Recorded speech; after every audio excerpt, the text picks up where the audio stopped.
ready to start on the lock-in. So we're gonna pull our de trempe straight from the fridge.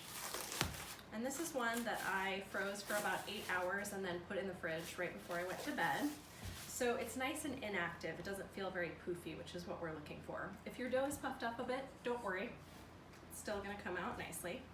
I'm gonna put some flour on the bench and then I'm gonna start by just getting in there and pressing this dough down. And again, I'm on my tiptoes so I can get some leverage.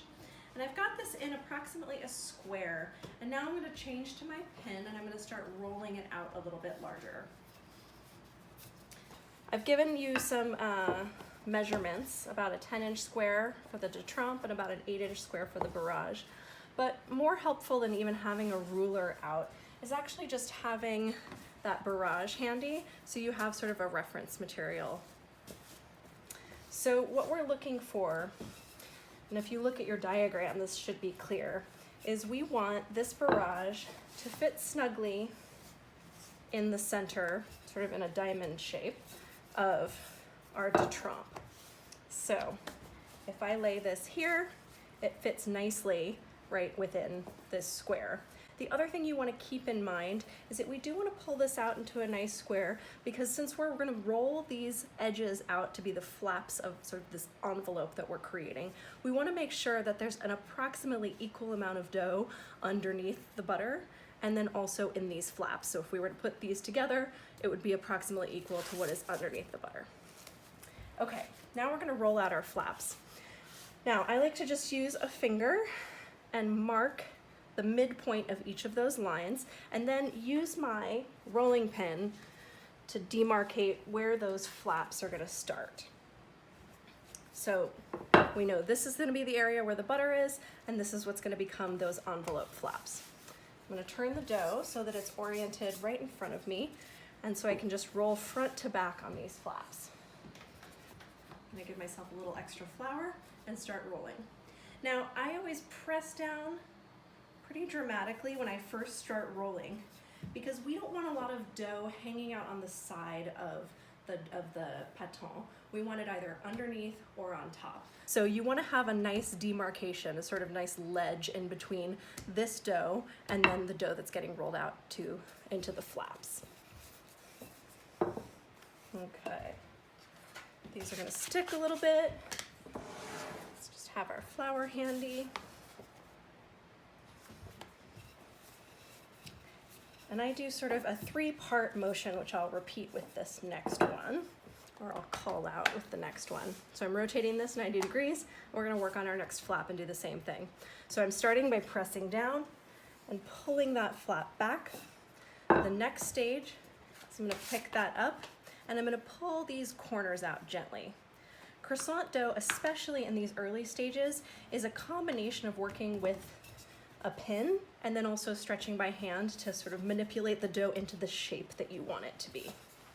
Okay, so we've got our next flap. Now, a lot of people get nervous because they know, oh, this flap is gonna have to go over the butter, but it's not getting quite there yet. It's not long enough. This, in the process of going around and coming back to this original flap, the gluten is gonna relax and we're gonna be able to roll this one out larger. So don't stress if you're only about 2/3 of the way on your flaps.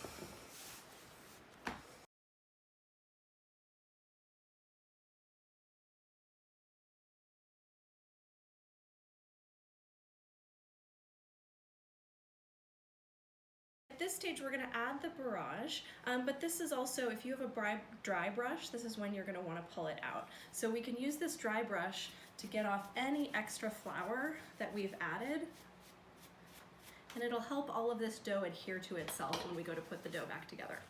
So our butter fits nicely on that dough shelf. If you need to make any adjustments by either getting your butter a little bit smaller or by rolling this square a little bit bigger, now's the time to do that. But ours looks like it's fitting pretty well. So I'm going to unwrap this butter and I'm going to place it on the dough shelf, which is the technical term. Okay, then I'm just going to make sure with hitting this firmly, the heel of my hand, that this butter is adhered and it's not going to go anywhere. And we'll start enclosing this.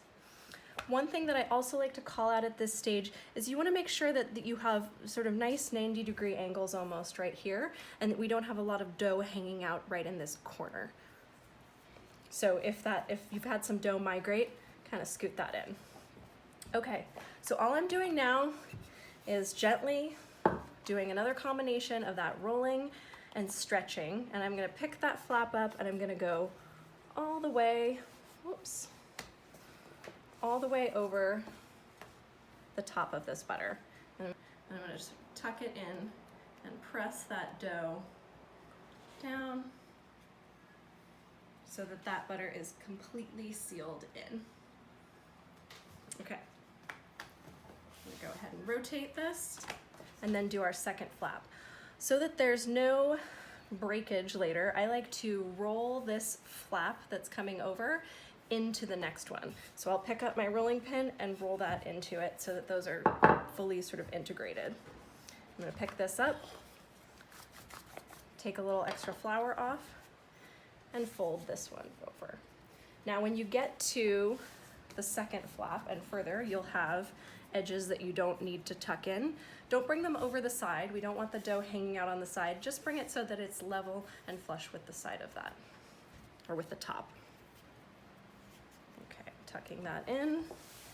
I'm going to rotate and again, press those two pieces of dough together so they're sealed.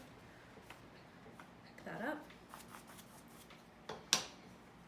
Taking off, like I said before, taking off that flour, that excess flour will really help this dough adhere to itself. Okay, this is looking nice. Now, as you can see, it's really that butter, it's really that barrage that defines the shape of your dough. So it's definitely worthwhile to make sure to get that into a nice square. It's gonna make your dough a lot easier to work with. And I can sort of repair this hole, or I don't even need to because we've got 3 other layers of dough right there. Okay, rolling this out.